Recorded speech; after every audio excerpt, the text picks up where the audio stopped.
The gangster picked up the mortar shell with one hand and threw it towards the arms dealer. He wanted the arms dealer to show the power of the shell. The arms dealer turned the shell and threw it towards a man standing nearby.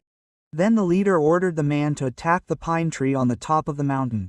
The man looked at the target and immediately started assembling the mortar. The leader was stunned to see his skill. He did not expect that someone could fit the mortar so quickly. Before the leader could say anything, the man fired the shell. The shell hit the target directly. All this happened in less than 2 minutes. The leader thought that maybe it was a coincidence. He took out another shell and asked him to prove his skill by firing again. This time he increased the difficulty. He said, "Aim at the rock on the mountain." The man looked at the target. It was almost out of the range of the mortar. He realized that the leader wanted him to fail, but he had full faith in his skill.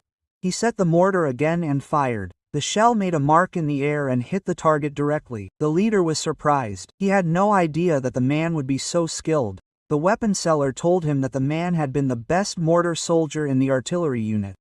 But the leader still doubted his skill. He decided to give a more difficult test. The leader climbed the mountain alone and, standing on a rock, ordered the man to throw the shell in the circle behind him. The leader promised that if he succeeded, all the weapons he had would be sold to him.